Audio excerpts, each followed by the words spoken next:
Welcome viewers. NEET পরীক্ষায় কীভাবে প্রস্তুতি নিতে হবে সেটি নিয়ে আলোচনা করার জন্য দুজন স্টুডেন্টকে নিয়ে এসেছিলাম। সেই দুজন স্টুডেন্ট এর মধ্যে সৈকত শীল এবং সাগর শীল। তোমাদের ওয়েলকাম বন্দে ত্রিপুরার পর্দায়। আমরা এখন আলোচনা করব যে আমাদের বায়োলজি সাবজেক্ট আছে, সেই বায়োলজি সাবজেক্টকে কীভাবে আমরা প্রিপেয়ার করে নিতে পারবো বা আমরা কীভাবে বায়োলজিটা দিয়ে ম্যাক্সিমাম অফ মার্ক আমরা অ্যাকোয়ার করে নিতে পারবো। তার জন্য কি কি সমস্যায় স্টুডেন্টরা থাকে বা কি কি করলে একটি স্টুডেন্ট তার যে টার্গেট মার্ক সেই টার্গেট মার্কে যেতে পারে সেটি নিয়ে আলোচনা করব আমাদের এই দুই ছাত্রের সাথে। তাহলে আমরা শুরু করব। অসংখ্য ধন্যবাদ স্যার। স্যার, আমার প্রথম প্রশ্ন হচ্ছে যে ফিজিক্স সাবজেক্টটা আমার অনেক টাফ মনে হচ্ছে, তাহলে আমি কি করে এটাকে রেকটিফাই করব? রেকটিফাই করার স্ট্র্যাটেজি মানে হচ্ছে ফিজিক্সের আমরা বায়োলজির কথা ম্যাক্সিমাম করবো। ফিজিক্সের ক্ষেত্রে টপিকগুলোকে দেখো আগের বছরে কি কি ধরনের কোশ্চেন এসেছে, কীভাবে এসেছে, এবং আমরা ফিজিক্সের ক্ষেত্রে যেমন করব কেমিস্ট্রির ক্ষেত্রেও তাই করব এবং বায়োলজির ক্ষেত্রেও তাই করব। আগের বছরের যে কোশ্চেনগুলি আছে এগুলি কী কীভাবে আসছে ওইগুলোকে একটু ধরলে তার রিলেটেড কোশ্চেন আসে, ডাইরেক্ট বাহুবাহু না আসলেও বা কোনো কোনো ক্ষেত্রে এক দুটা চলেও আসে।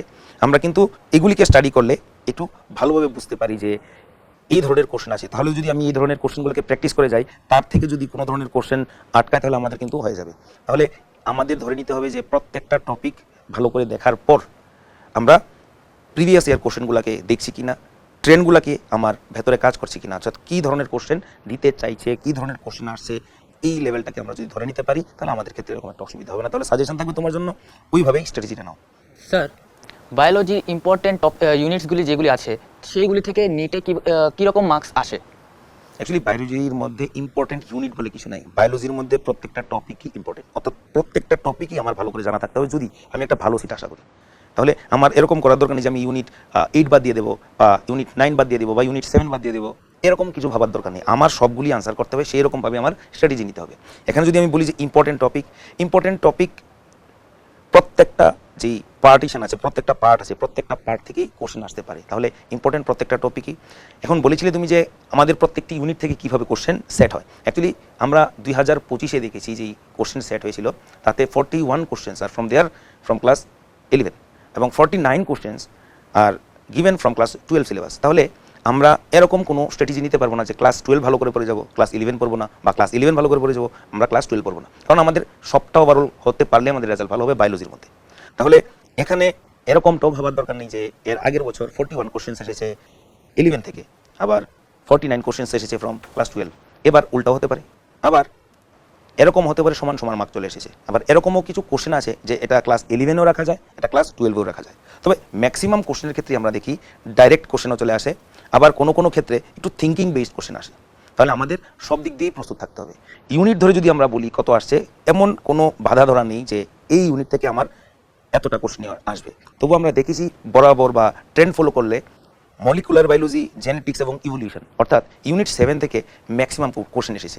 আবার এরপরেই যে কোশ্চেন ম্যাক্সিমাম এসেছে সেটি হচ্ছে ইউনিট 9 অর্থাৎ বায়োটেকনোলজির প্রিন্সিপাল অ্যান্ড অ্যাপ্লিকেশন যে চ্যাপ্টার দুটো আছে সেই দুইটা চ্যাপ্টার থেকে ম্যাক্সিমাম কোশ্চেন এসেছে। তাহলে এই দুইটার মধ্যে খুব কোশ্চেন আসছে। আবার আমরা এটাও দেখেছি যে নার্ভাস সিস্টেম বা আমাদের যে নিউরাল কন্ট্রোল অ্যান্ড কোঅর্ডিনেশন সেই চ্যাপ্টার থেকে কিন্তু এর আগের বছর কোনো কোশ্চেন আসেনি। এর মানে এটা ধরার দরকার নেই যে এই বছর আসবে না বা এই বছর কোনো একটা চ্যাপ্টার থেকে আসবে না, যে কোনো চ্যাপ্টার থেকে কোশ্চেন আসতে পারে এবং সবভাবেই আমাদের প্রস্তুত থাকতে হবে। এখানে আমি আরও বলে দিই যে ইউনিট ওয়াইজ যদি দেখি, ফার্স্ট ইউনিট হচ্ছে সেল নিয়ে। সেলের প্রত্যেকটা টপিক পড়ার পরে প্রত্যেকটা টপিকের পেছনে ছোট ছোট কী থাকে সেটা আমার চিন্তা করে একদম ইমেজের মতন ধরে নিতে হবে যে এরকম কোশ্চেনটা আসছে বা এরকম কোশ্চেন। আমার যেন কোশ্চেনটা দেখলেই সাথে সাথে ইমেজটা সামনে চলে আসে যে কী পড়েছিলাম। সেলের পরে যেমন 2 নম্বর ইউনিট যেটা structural organisation in animals and plants, তার থেকেও কোশ্চেন আসে। এবার ফ্রগ এবং ইনসেক্ট লিখতে গিয়ে সিলেবাসের মধ্যেই ইনসেক্ট লেখার পর ব্র্যাকেটে ফ্রগ দিয়েছে, এর মানে আমাদের দুটাকেই ভালো করে পড়তে হবে। ইনসেক্ট বলতে ককরোচ আমরা পড়বো।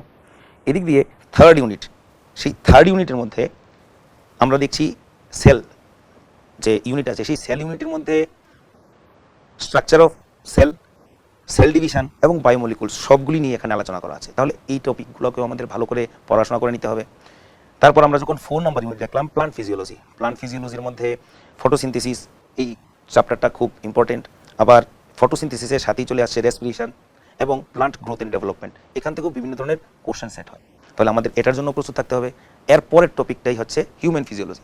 সেই হিউম্যান ফিজিওলজি থেকেও ভালো কোয়ান্টিটির কোশ্চেন আসে, ম্যাক্সিমাম এটা থেকে করবেই এরকম কোনো কিছু বলার দরকার নেই, তবে ম্যাক্সিমাম এই ধরনের কোশ্চেন এখান থেকে আসে 11-এর যে টপিকগুলি আছে তার থেকে যে হিউম্যান ফিজিওলজি ইউনিটটা আসে তার মধ্যে থেকে অনেকটি কোশ্চেনই আসে।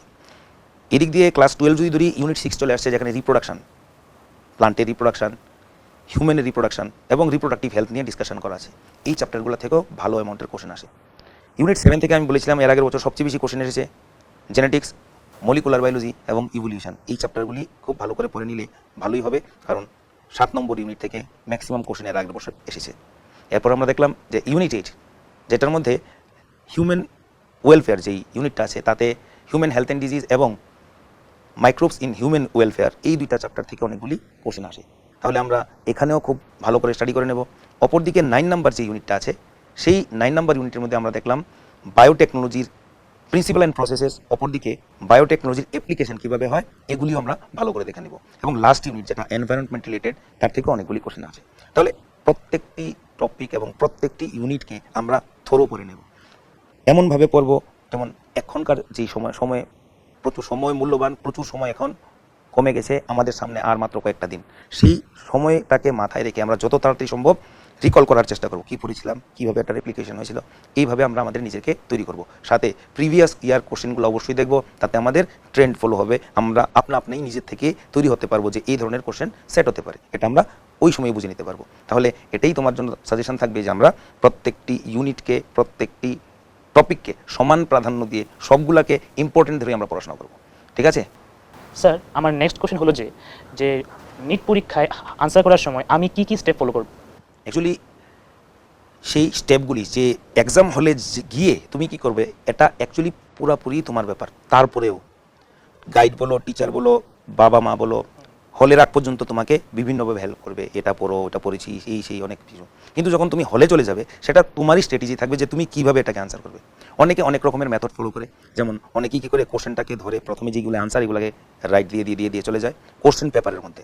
তারপর কি করে যেগুলোকে আটকাচ্ছে সেই কোশ্চেনগুলোকে নিয়ে অনেকে বসে থাকে। এটা একটা রং স্ট্র্যাটেজি। তুমি যেটাকে মনে হচ্ছে যেটা কনফিউশন, এটাকে গোল করে রেখে দাও। কিছুক্ষণ পরে যখন তোমার সবটা কোশ্চেন মোটামুটি পড়া হয়ে গিয়ে, আনসার করা হয়ে গিয়ে তুমি ঘুরে আসবে, তখন তুমি এটাকে নিয়ে বসো। অনেকে কি করে একটি কোশ্চেন পারছে না, ওইটাকে নিয়েই চিন্তা করছে, তাতে অনেকটা সময় কিন্তু নষ্ট হয়ে যায়।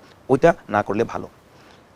তারপর ব্যাপারটা হচ্ছে একবার যদি তুমি সবটা কোশ্চেন পড়ে নিয়ে তোমার সম্ভাব্য বা তোমার মতে যে আনসারগুলো, অপশানগুলো ঠিক আছে, এগুলোকে যখন টিকমার্ক করে চলে আসবে কোশ্চেন পেপারের মধ্যে, এরপর তুমি ঘুরে এসে যেই টপিকটা বা যেই কোশ্চেনটায় তোমার একটু কনফিউশন হচ্ছে সেই কোশ্চেনটাকে নিয়ে এবার চিন্তা করতে থাকবে। যদি আনসার চলে আসে তাড়াতাড়ি ভালো, কিন্তু বেশি দেরি করা চলবে না। এমনও অনেক স্টুডেন্ট আছে যেই স্টুডেন্টরা কি করে লাস্টের 20 মিনিট বা লাস্টের 15 মিনিট ধরে বসে থাকে যে আমি ওই টাইমে মার্কিং করব। তাতে কি হয়, অনেক সময় একটু টাইম মার্কিং করতে অনেকেই একটু বেশি কম এরকম করতে করতে অনেকটাই বেশি সময় যখন চলে যায়, তখন হয়তো 7 মিনিট 5 মিনিট হাতে রয়েছে, তখন খুব তাড়াতাড়ির জন্য ওরা এই কোশ্চেনগুলোকে মার্কিং করতে চায়। তাতে কি হয়, একটা যদি তোমার ধরো 17 নাম্বার কোশ্চেন আনসার তুমি 17 নাম্বারই বসাতে চাইছো, কিন্তু 17 মার্কিং এখানে দেখছো 17 কোশ্চেন, ধরো এটার আনসার বি, এখানে গিয়ে হয়তো তুমি 15 দাগিয়ে ফেলেছো, যেটা অলরেডি তুমি দাগিয়ে ফেলেছো, এবং এটাকে ধরে নিচে যখন চলে আসবে তখন দেখবে অনেকগুলি আনসার কিন্তু ভুল হয়ে যায়। তাতে তোমার অবশ্যই মনে রাখা দরকার যে আমি একদম লাস্টের দিকে 15 মিনিট, লাস্টের দিকে 16 মিনিট এরকম না। প্রথম হচ্ছে যেগুলো তোমার আনসার হয়ে গেছে এগুলাকে তুমি সুন্দর করে বসিয়ে দাও। তারপর যেগুলো নিয়ে তোমার কনফিউশন হচ্ছে এগুলো নিয়ে বসো, দেখো যদি আনসার চলে আসে ওকে, তুমি সাথে আনসারটাকে ইনপুট করে দাও। এইভাবে করলে মনে হয় আমার মতে ঠিক আছে।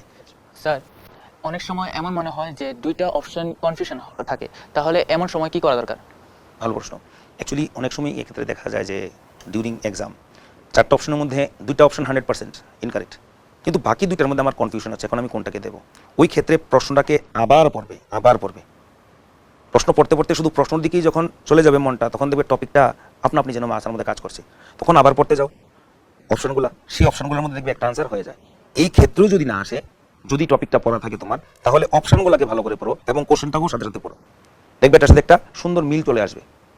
আর যদি টপিকটা একদম পড়াই নাই বা টপিকটা সম্বন্ধে কোনো কিছুই মনে নাই, সেই ক্ষেত্রে আমি বলবো আনসার না করলেই ভালো, তাতে মার্ক কমে যেতে পারে। স্যার, আমার নেক্সট কোশ্চেন হচ্ছে যে নিট পরীক্ষার একদিন আগে আমি কিভাবে আমার নিজেকে প্রিপেয়ার করব? অ্যাকচুয়ালি আমরা দেখি যে নিট পরীক্ষার আগের দিন যারা খুব ভালো প্রিপারেশন নিয়েছে তারা কনফিউজ হয়ে যায় যে আমি কীভাবে এখন রিভাইজ করবো, কীভাবে এত তাড়াতাড়ি শেষ করবো। এরকম ফার্স্ট কথা হচ্ছে, যখন নিট পরীক্ষার জাস্ট আগের দিন বা 1-2 দিন আগে তোমার সবগুলি টপিককে থরো পরে আমার মনে হয় না এটা কমপ্লিট হয়। তার জন্য আমার অবশ্যই মনে রাখতে হবে আমার ব্রেন যেন রেস্ট পায়, আমি যেন 6 to 8 আওয়ার্স ঘুমাই। আর না হয় ব্রেনের যেই থিঙ্কিং ক্যাপাসিটি এটা একটু ডাউন হয়ে যায়। তার জন্য আমরা অবশ্যই রেস্ট নিয়ে তারপর আমাদের এক্সামে যাব। নেক্সট কথা হচ্ছে, প্রত্যেকটা টপিককে আমার এত সময় নেই যে সময়টাকে ধরে প্রত্যেকটা লাইন ধরে ধরে পড়ে যাওয়ার। ওই ক্ষেত্রে আমরা কি করব, পেজটিকে দেখব, পেজটি দেখে জাস্ট চিন্তা করতে যাব, ঠিক আছে, এরপরের পেজ ঠিক আছে। ওই ক্ষেত্রে দেখা যায় কোনো কোনো ক্ষেত্রে একটু একটু কনফিউশন, তখন ওই জায়গায় একটু পড়াশোনা করে নিতে হবে। তাতে দেখা যাবে যে একটি বই, অর্থাৎ ধরো তুমি বায়োলজির কথা আমি যদি বলি, বায়োলজি 11 এবং 12 শেষ করতে করতে মোটামুটি 4 থেকে 5 ঘন্টা চলে যায়। এইভাবে যদি আমি দেখি, এবং এইভাবে দেখলেই আমার মনে হয় ঠিক। তারপরে আমাদের ফিজিক্স কেমিস্ট্রিকে একটু সময় দিতে হবে। ফিজিক্সকেও যদি আমি ওই সময় 4 থেকে 5 ঘন্টা, কেমিস্ট্রিকেও যদি আমি 4 থেকে 5 ঘন্টা দিই, আমার নিজের খাওয়া দাওয়া, আমার পার্সোনাল অ্যাক্টিভিটি এগুলোকে কমপ্লিট করে যদি আমি আরও এখানে 2 ঘন্টাও দিয়ে দিই, তাতেও দেখা যাবে আমার মোটামুটি 6 to 8 আওয়ার্স ঘুমের জন্য থাকে। এইটাকে আমার লক্ষ্য রেখেই চলতে হবে। আর না হয় আমাদের প্রচণ্ড স্ট্রেস পড়ে যেতে পারে এবং আমরা প্রিপেয়ার করা সব কিছু তারপর আমাদের স্ট্রেসের জন্য আমরা পারিনি, এরকম হতে পারে। তার জন্য বি কেয়ারফুল, এই জায়গাটা আমরা অবশ্যই দেখব। আমাদের পরীক্ষার আগের দিন যেন কোনো একটা টপিক নিয়ে অনেকক্ষণ বসে থাকা, এটা চলবে না। আমরা জাস্ট পেজকে উল্টিয়ে জিনিসটাকে চিন্তা করে আবার পেজ উল্টিয়ে এইভাবে সেরে নেব 4 to 5 আওয়ার্সের মধ্যে, ঠিক আছে। তাহলে আমরা চলে এসেছি আমাদের শেষ লগ্নে। এখানে আমি আরেকটু জিনিস অ্যাড করব যে পরীক্ষার প্রথম দিন তো আমি কি করব এটা বলেছি। আমাদের খাওয়া দাওয়া এগুলি আমাদের মনে রাখতে হবে। কেন? পরীক্ষার 1-2 দিন আগে থেকে আমরা সহজপাচ্য খাবার খাবো। আমরা চেষ্টা করব যেন কম মশলাদার খাওয়া, ভেজ জাতীয় খাওয়া এগুলা খাই। আমরা পেঁয়াজ রসুন বা এরকম যে পদার্থগুলি আছে, খুব হেভি মিল বা হেভি খাবার, তাতে কি হয় আমাদের তখন ওইটাকে ডাইজেস্ট করা, ওটাকে ইনডাইজেশন করা, এরকম বিভিন্ন কমপ্লিকেশনে চলে আসে। তাতে আমাদের ডিউরিং এক্সাম অ্যাংজাইটি বেড়ে যায়। সকালবেলা পরীক্ষা যাওয়ার আগে কিছু না কিছু আমরা খেয়ে যাই। তাতে আমার মনে হয় ভেজ জাতীয় খাবার, মশলা ছাড়া, ইভেন সিদ্ধ যদি কেউ খেয়ে যায় তবুও ওকে, এরকম একটা খাবার খেয়ে যাওয়া দরকার জাস্ট পেট ভর্তির জন্য। তাতে আমরা যখন পরীক্ষায় যাব আমাদের ডাইজেস্টিভ সিস্টেম অ্যাক্টিভ কাজ করছে, তার জন্য আমাদের কোনো অসুবিধা হবে না। আর যদি আমরা খুব হেভি মশলাযুক্ত খাবার, পেঁয়াজ রসুন অতিরিক্ত খেয়ে গেছি, তখন পরীক্ষা হলে কিন্তু গিয়ে একটু প্রশ্ন উল্টো পাল্টা থাকলেই আমাদের ব্রেনও কিন্তু সাথে সাথে উল্টো পাল্টা হয়ে যাবে। তাতে আমাদের অ্যাংজাইটি বেড়ে যাবে এবং আমরা যখন আনসার করব তাতে একটু অসুবিধা হতে পারে। তাহলে আমরা খেয়াল রাখবো যে পরীক্ষার 2-1 দিন আগ থেকে আমরা সহজপাচ্য খাবার খাবো এবং যতটা সম্ভব মশলাদারযুক্ত খাওয়া, পেঁয়াজ রসুনযুক্ত খাওয়া, অতিরিক্ত তেল জাতীয় খাবার খাওয়া, বেশি মাছ মাংস খাওয়া, এগুলিকে একটু অ্যাভয়েড করে চলবো। তাহলে এতটাই আমি আশা করব আমাদের ছাত্রগুলোর সাথে আমরা যা আলোচনা করলাম, সেই আলোচনার পর আমাদের নিট এক্সাম নিয়ে যে ভয় ভীতি বা কি আমরা স্টেপ নিতে পারি, কিভাবে সিটগুলি ডিস্ট্রিবিউটেড থাকে এবং বায়োলজিটাকে আমরা কিভাবে ক্যাপচার করে একটু ভালো রেজাল্ট করব। সবাইকে ধন্যবাদ। তোমাদের পরীক্ষা খুব ভালো হোক, এটাই আশা। ধন্যবাদ সবাইকে। ধন্যবাদ। ধন্যবাদ।